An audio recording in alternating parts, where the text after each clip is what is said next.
अस्सलाम वालेकुम friends. Drama serial कभी मैं कभी तुम की कहानी बहुत दिलचस्प मोड़ पर आ गई है। इसकी आने वाली एपिसोड में हम देखेंगे मुस्तफ़ा और अदील दोनों की जिंदगियों में आने वाला एक नया टर्न। हम देखेंगे फ्रेंड्स कि मुस्तफ़ा जो अपने आने वाले बच्चे की मुस्तकबिल को लेकर बहुत परेशान होता है और फैसला करता है कि वो अपने बच्चे के बेसिक ज़रूरियात को पूरी करने के लिए भरपूर मेहनत करेगा और फिर किस्मत की देवी मुस्तफ़ा पर मेहरबान हो जाती है और इसको एक बहुत अच्छी जॉब मिल जाएगी। पहले तो उसे शक होगा कि कोई शख्स इसको जॉब देने के लिए इतना बेताब क्यों हो रहा है, जरूर ये कोई फ्रॉड है या फिर वैसे ही कोई टाइम पास कर रहा है। इसलिए वो इस शख्स से पीछा छुड़ाने के लिए इससे मिलकर 2 लाख रुपए तनख्वाह और हर प्रोजेक्ट में 50% शेयर की बात करेगा ताकि वो शख्स इसकी डिमांड सुनकर खुद ही इसका पीछा छोड़ दे। वो इस शख्स के सामने अपनी डिमांड्स रखने के बाद इसका जवाब सुने बगैर वहाँ से चला जाएगा। मगर इसकी हैरत की इंतहा तो इस वक्त होगी जब घर पहुंचते ही इसको इस शख्स दानिश सिद्दीकी का फोन आ जाएगा और वो उसे कहेगा कि मुझे तुम्हारी तमाम शराइत मंजूर हैं। और मुस्तफ़ा इसकी बात सुनकर परेशान हो जाएगा, उसे तो यकीन ही नहीं आएगा। बहरहाल नेक्स्ट डे जब वो दानिश सिद्दीकी से मिलेगा तो दानिश उसे बताएगा कि वो एक गेमिंग कंपनी में 4 साल काम करके आया है और उसी गेमिंग कंपनी में उसे पता चल गया था कि हरिकेन नामी गेम जोसेफ ने नहीं बल्कि एक पाकिस्तानी लड़के मुस्तफ़ा ने बनाई है और तब से लेकर अब तक मैं तुमको ढूंढ रहा था। अब मैं तुम्हारे साथ मिलकर एक गेमिंग कंपनी खोलना चाहता हूँ।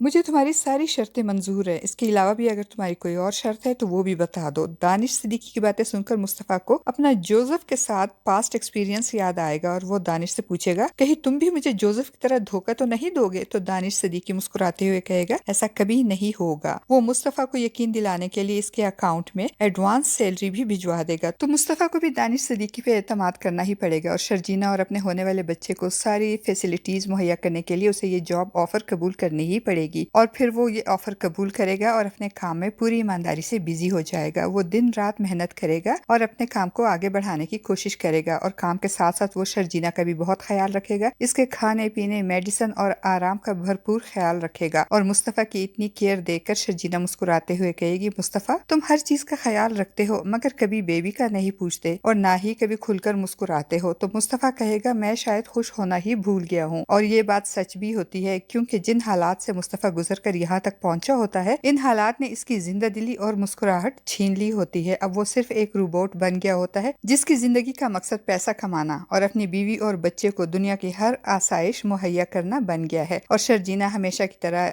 एक बार फिर मुस्तफ़ा को समझाने की कोशिश करेगी तो मुस्तफ़ा उसे कहेगा कि मैं ये सब कुछ तुम्हारे लिए ही तो कर रहा हूँ, मैं चाहता हूँ कि तुम्हें दुनिया की सारी खुशियाँ मिले। तो शर्जीना तंजिया मुस्कुराते हुए कहेगी मुस्तफ़ा मिलनी तो मुझे तुम्हारा प्यार, तुम्हारी मोहब्बत और अटेंशन भी चाहिए। शर्जीना जो मुस्तफ़ा से बहुत मोहब्बत करती है उसे मुस्तफ़ा को इस तरह एक रोबोटिक जिंदगी गुजारते देखकर तकलीफ होगी। वो कोशिश करेगी कि मुस्तफ़ा के अंदर के इस मासूम और लाउबाली मुस्तफ़ा को दोबारा जिंदा कर दे जो हालात की संगीनी की वजह से कहीं खो गया है। मगर मुस्तफ़ा तो अपने आप को मुकम्मल तौर पर काम में गुम कर देगा। और दूसरी तरफ दानिश सिद्दीकी मुस्तफ़ा के हार्ड वर्क और डेडिकेशन से बहुत खुश होगा और अपने बाप के सामने मुस्तफ़ा की तारीफ करते हुए कहेगा डैड ये जो मुस्तफ़ा है ना ये हमारी गेमिंग कंपनी को दुनिया का बेताज बादशाह बनाने की सलाहियत रखता है। और अब बात करते हैं अदील की। तो जैसा कि हमने गुज़श्ता रिव्यू में आपको बताया था कि रुबाब के बाप मंसूर अहमद को अदील पे शक होता है और वो अपने ऑफिस के एक वर्कर बासित को फोन करके अदील पे नजर रखने और इसकी डिटेल्ड रिपोर्ट भेजने की ताकीद करता है। तो बासित जिसको अदील बिल्कुल भी पसंद नहीं करता वो हर वक्त बासित को जलील करता रहता है और जब बासित को मौका मिलेगा अदील से अपना बदला लेने का तो वो इस मौके का भरपूर फायदा उठाएगा। और मंसूर अहमद की हिदायत के मुताबिक अदील को रंगे हाथों पकड़ने के लिए अपने ऑफिस के HR डिपार्टमेंट में एक खूबसूरत लड़की को अपॉइंट करके उसे अदील के पीछे लगा देगा। और अदील जो कि शुरू ही से फ्लर्ट नेचर का मालिक होता है वो इस लड़की की खूबसूरती से मुतासिर होकर इस लड़की को ना सिर्फ लिफ्ट करवाएगा बल्कि उसे अपने साथ लंच वगैरह भी करवाएगा और उसे दोस्ती भी करेगा। और मौका देकर वो लड़की